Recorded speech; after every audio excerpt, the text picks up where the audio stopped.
Hello everyone, and welcome back to another episode of Assassin's Creed. So, we wake up with Desmond Miles and this dude, this old man again, he just randomly sits there watching us while we slept. Yeah, it's perfectly normal. Desmond actually takes notice of this and points him out because of it, but he says, "No, I just do it because I want to keep you safe." Yeah, right. Well, those two talk and all just blabbering on, waving their arms around actually, because apparently I never managed to fix the audio correctly. So they're just over here opening and closing their mouths and just waving their hands around, like nothing matters anymore. And just walking around like freaking schizophrenic people. Not that anything is wrong with schizos. But Phantom just watches, just listening on to the conversation going on about like, oh hey, DNA, blabbering and such, like how he's an important figure and so on. Desmond just is still against everything of it. So Phantom obliges and makes Desmond go to the table, kind of wanting to go back into the Animus so we can continue the story of Altaïr.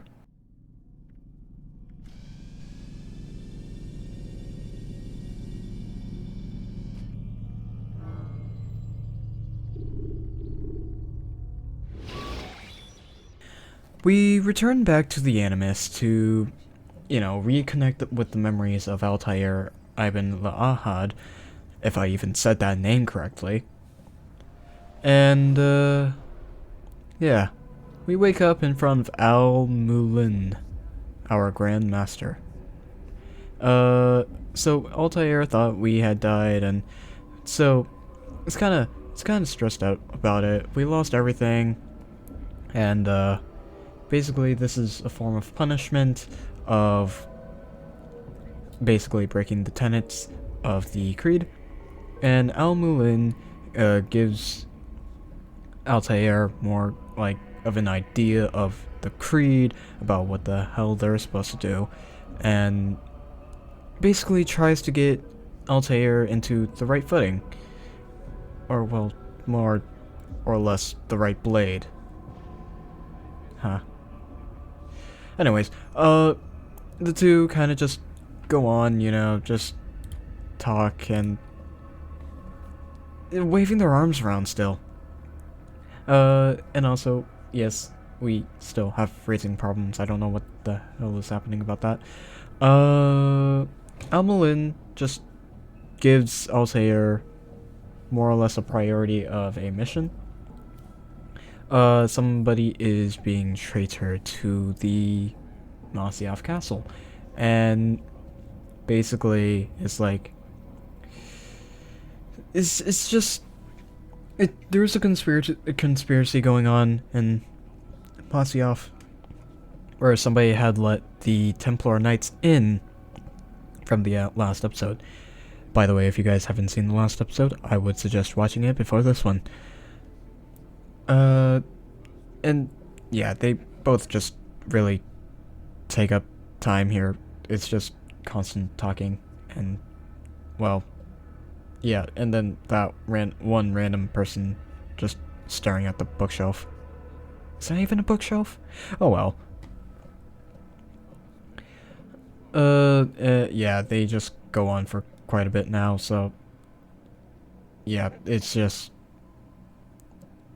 I'm trying to think of something funny to say while these two talk, but I mean, most of my jokes have been used up since like last episode, so that's probably not good.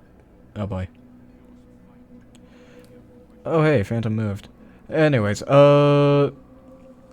it's just like these two just go on for like for a bit, and finally, the cutscene stops, and we've been demoted. We lost our sword, hidden blade, throwing knives, short blade, counter kills,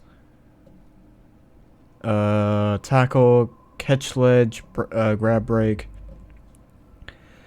regain balance, dodge, extra throwing knives, and I think, yeah, that's it. And then this is where Phantom decides to readjust the audio and is unable to fix it because who knows what. I mean, seriously though, it's hard enough just to get the audio fixed with this game. Why Ubisoft must... I know that this game released in like 2007, but please give us more settings in this. In the remake for Assassin's Creed 1 at least. So now we go out, you know, so that flag over there was kind of like missed by Phantom, but we'll go out. This assassin actually addresses the same situation and what to do for it. So we can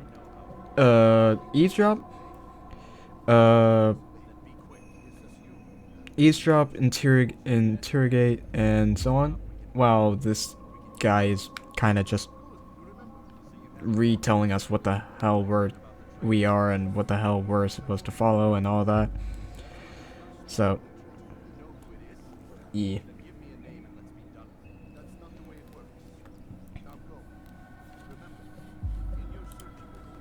I have come to learn that some of these characters don't learn how to be quiet like after I finish it talking, so I'm just gonna do my commentary and then stop talking and leave you guys to listen to music, I guess. But Phantom goes down into Masyaf, like the town, and basically just runs around enjoying the view, because apparently Masyaf has a good view. Randomly punches the air, and then starts doing parkour. Going to go down to the... Oh wait, he died. Oh.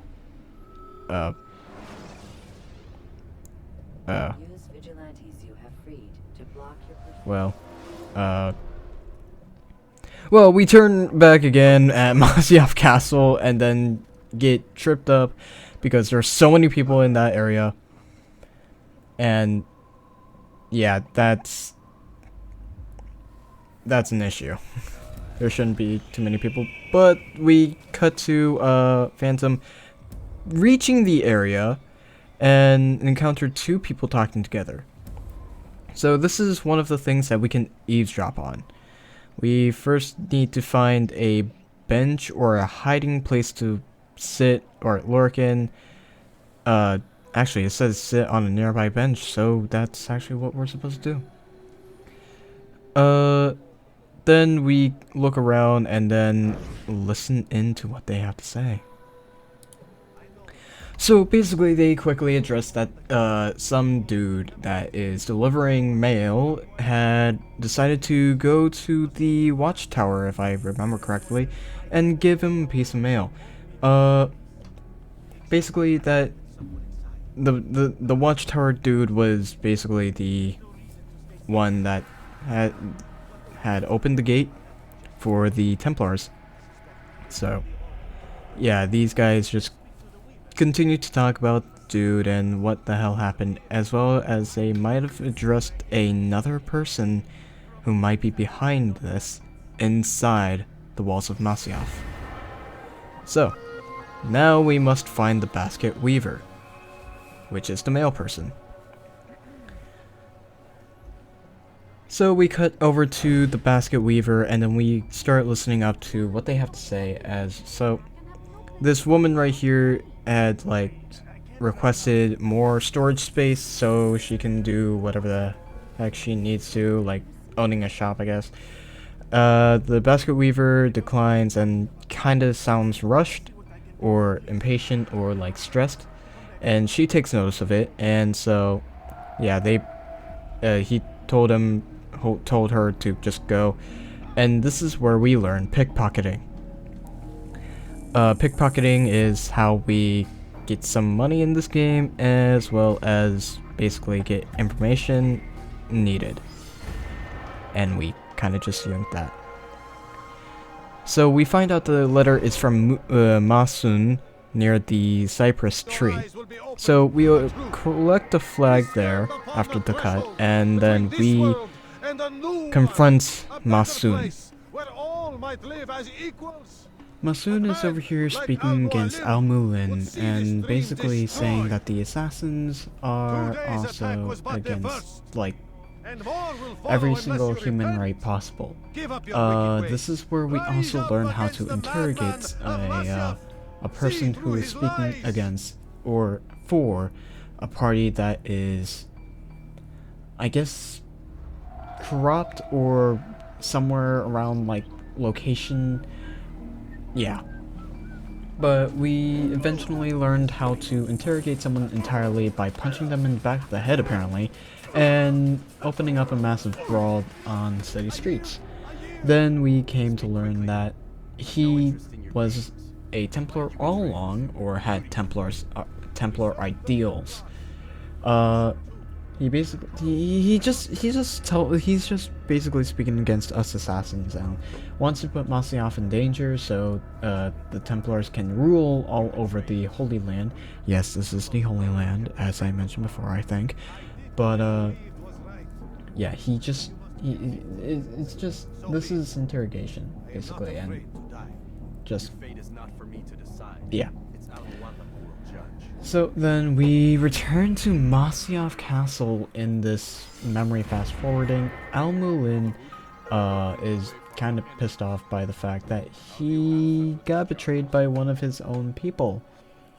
Masun is now being held by the neck, I guess, thanks to Altaïr and his investigation on who's being a traitor.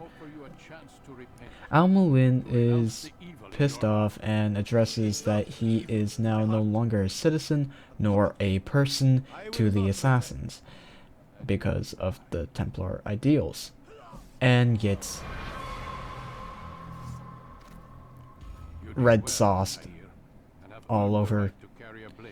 And now we finally own the blade.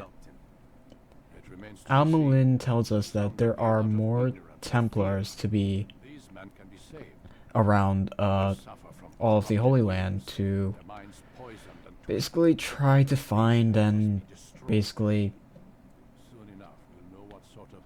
have my... I don't know what to say for this, but it's just capture multiple Templar. So now he addresses that there are multiple of the Templars around the Holy Land, and Altair must hunt them down, gain information, and listen to a superior, since now we are a novice. So yeah, that's all he just addresses throughout this entire cutscene. But whenever he is done talking, which might take a bit from here, we officially will become more of a normal assassin. But first, he must point at us and blabber on about something, swing his hands, and get a bird out of the cage nearby his desk. The pigeon is like, what the heck is going on? Why am I being grabbed? And what is this? Why? Why is this happening? Wow, these guys just talk. But the pigeon finally flew away and goes ahead and addresses someone that we will have to listen to in the future. The future being this episode, by the way. Al-Mulin decides to continue to talk to us about what we are supposed to do. Yeah, as if we get enough of that. And finally allows us to rank up officially. So then we finally got the hidden blade with a DNA synchronization augment, and we test out the hidden blade, and we soon find out that we don't have a finger, even though that's kind of a common fact. But yeah, we are now an assassin. We now have the sword and hidden blade, and Phantom decided to leap off from like the second story. What a madman. God save him. And, yeah. Then we get encountered by this dude. Yeah, he just basically tells us, "Oh, hey, my men are in trouble. Can you help them out with your sword skills?" But we do that, but I cut it out because of the fact that, like, it took us a bit. So, and Phantom actually noticed the flag that was seen earlier within today's episode. Yeah. It took him this long to see that there was an assassin flag right there. Also, with the completionist side of things, we will complete, like, 100% complete these if you guys actually do enjoy this series, and once we finish the entire mainline story. Yes, we are going to go back afterwards, but Altaïr, Phantom, yes, both of them finally ran up to the gates and got on their horse for the first time. As I was saying, we will do the 100% completion if you guys do enjoy this, and basically get everything in every Assassin's Creed game that we have so far. Now we arrive within another area of the Holy Land, and we are looking around and seeing something, the landscape. And we get introduced to viewpoints for the first time. So, Phantom gets off but struggles with the horse again, and yeah, so then we quickly scaled up this because this took a bit, because why not? And we synchronized for the first time.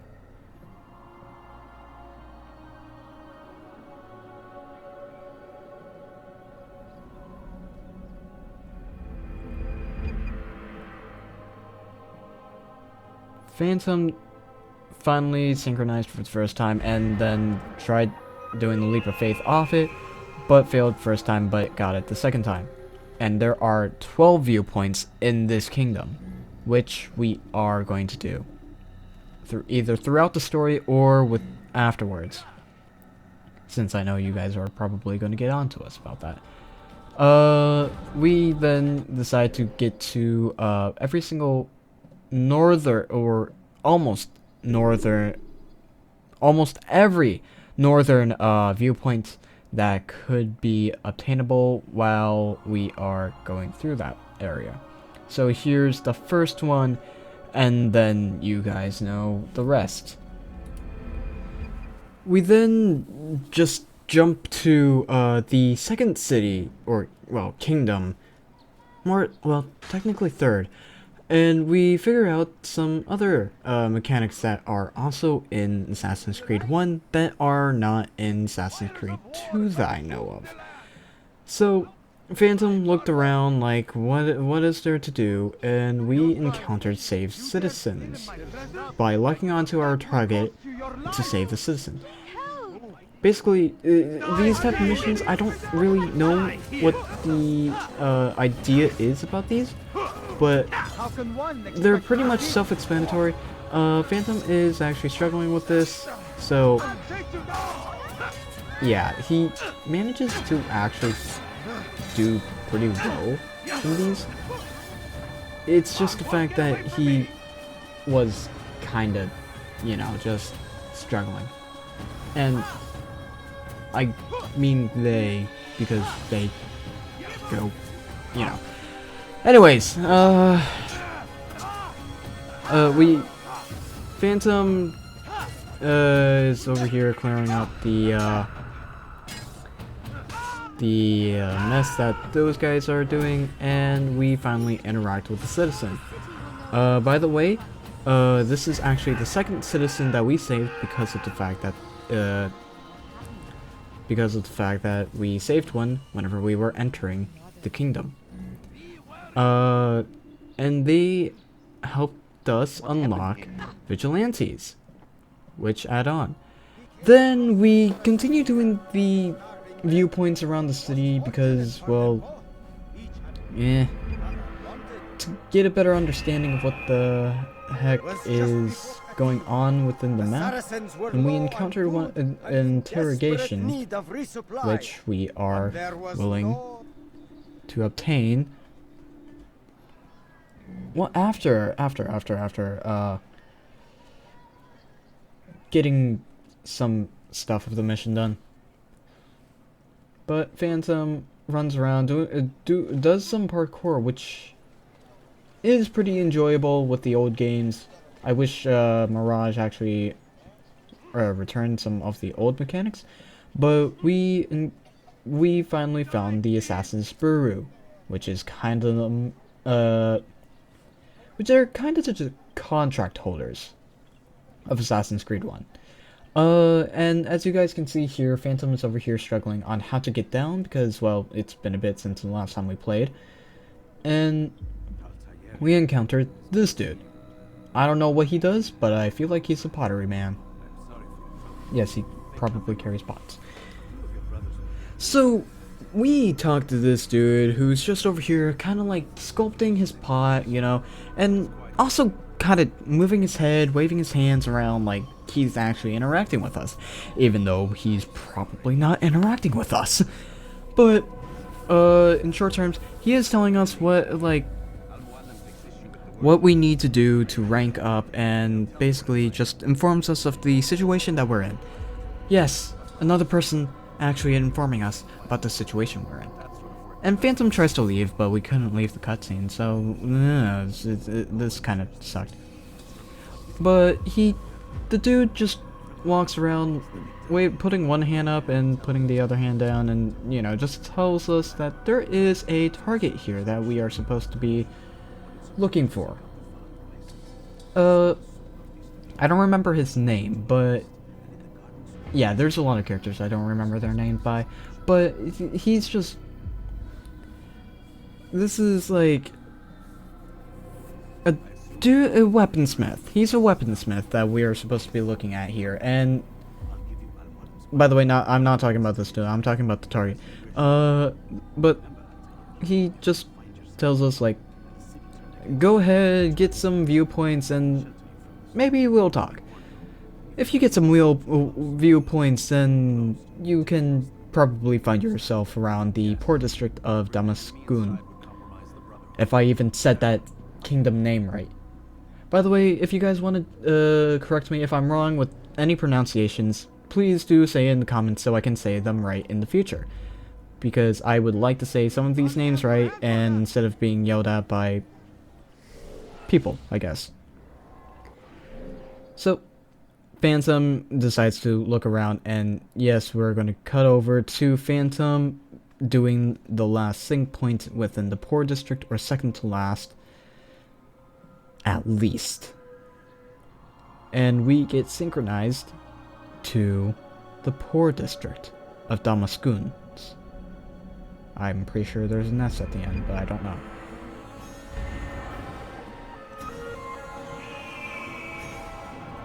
We do a leap of faith down, and, or, well, not second to last actually, from what the looks of it. And we see that there's a lot of interrogation stuff that we could do. So, Phantom decides to go ahead and do one of them, because why not? And yeah, the traverse in this game can be questionable at times because he didn't even mean to fall down there, I think. And we finally find the two people that we are supposed to eavesdrop on, which will give us intel about the situation and everything that we need to know about this one dude that is our target.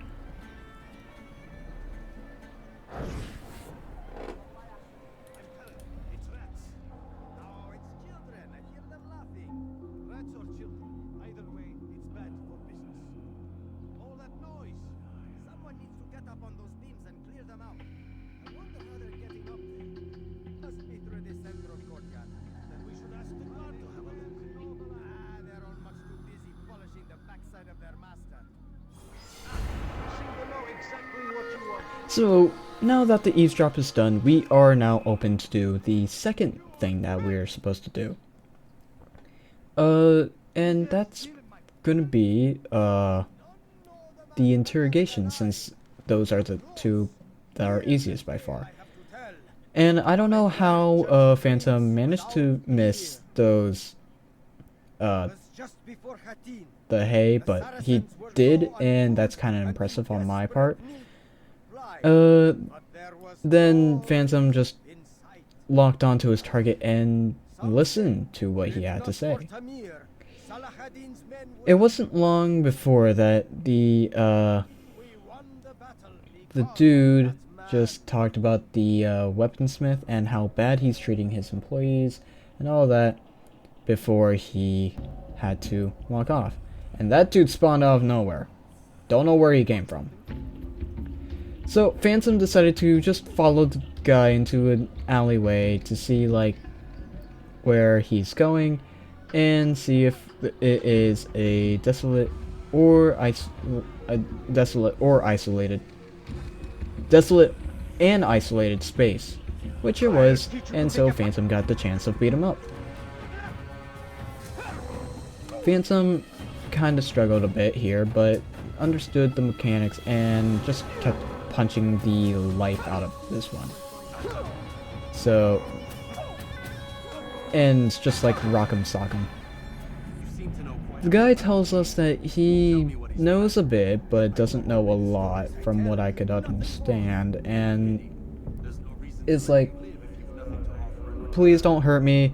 All I know is that this guy is going at this place. All I know that he's a weaponsmith or warlock or whatever the hell he is, and just wants to do this for the kingdom.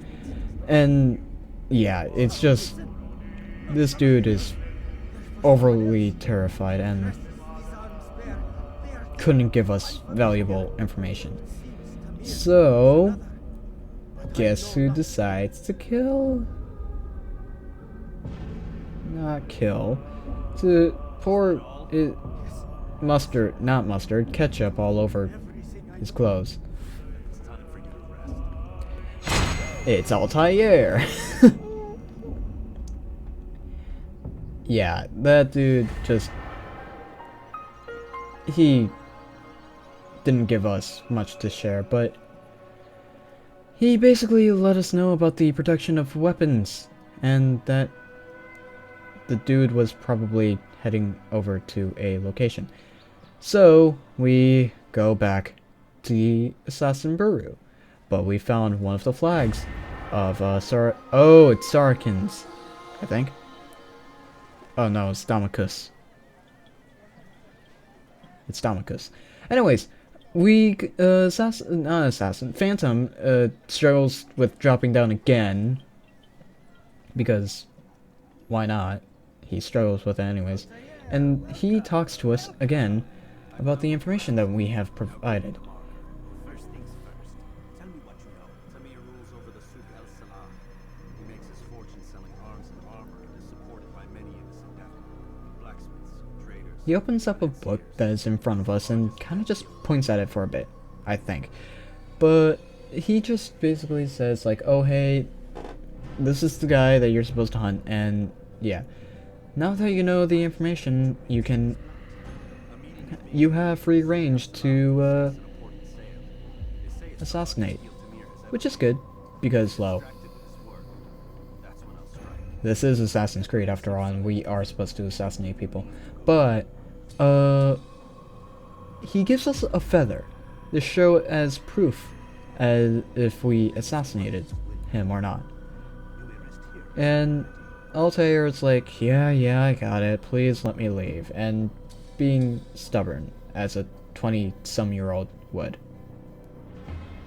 A high ego 20-year-old at least. Then we rested up because the guy told us so we can look for Tamir. Yes, Tamir is the one that is preparing a large shipment of weapons, and it's our time to strike. So we head over to the location that is requested of us to be at, so we can encounter Tamir and just have a time. Just have a time, basically. And we finally reached the location after the transition to see. It was just a shopping area, or well, commons area, I guess. I'm not really well known to these agricultural areas, so correct me if I'm wrong as well. But we could also encounter Tamir coming into the area, discussing weapons with the guy behind him. Basically, from what we can understand, that Tamir is over here probably stressed out or pissed off. Don't know which one it is, but the two are arguing. The man, or well, the worker, I believe, addresses the problems of production and is postponing every single thing because of the fact that there's a lack of workers. And Tamir is like, yeah, what, lack of workers? You guys are just lazy. And the worker just says, I think you are asking too much, and just that's when everything goes to hell. In return, would you fill the orders I bring you? And you say I ask too much? You dare disrespect me.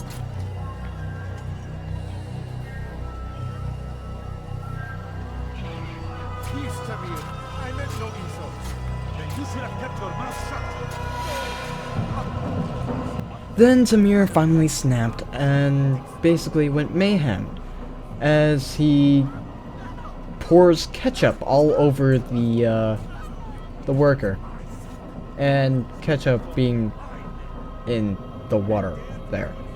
Yeah, and he tells everyone to more ketchup, and he just tells everyone to see like, this is what happens if you go against me. This is what happens if you say something against me. And he tells the guard to not remove the body, to be as an example of what happens if you go against him. And so we tried to do the assassination earlier, but we died because of the fact that we got spotted. So Phantom decided to redo it because, well, it would be easier just to redo it instead of fight it. So we located Tamir again without having a catch-up pool, and we look around to see, like, is there anyone watching? Nobody's watching. Time to go in. And we walk up to Tamir, like, nonchalant, and assassinated him, getting ketchup on him. Again. Then we finally have a discussion. You and all your kind. It seems you're the one pays now, my friend. You'll not profit from suffering any longer. You think me some petty death dealer, suckling at the breast of war? A strange target, don't you think? Why me, when so many others do the same? You believe yourself different, then? Oh, I am. But I serve a far nobler cause than mere profit. Just like my brothers. Brothers. Think I act alone? I am but a piece. A man with a part to play. You'll come to know the others soon enough. They won't take kindly to what you've done. Good. I look forward to ending their lives as well.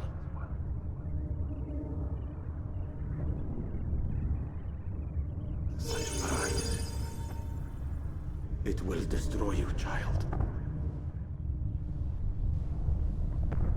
So we finally let down Tamir's body and gather evidence of, basically, Altaïr's assassination.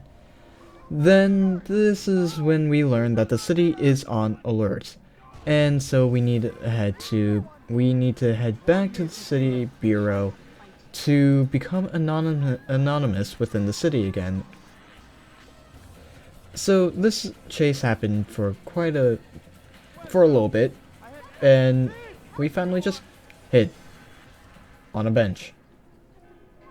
And the guy's like, where'd he go? And continued to look around. and we stayed hidden for quite a bit.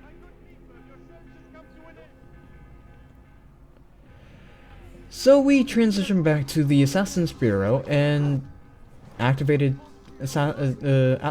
Eagle Vision on accident, and we finally dropped down to finally discuss again.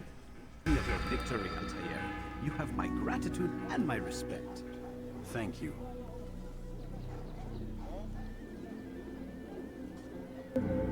It is a shame that the other assassins continue to hold you in such poor regard.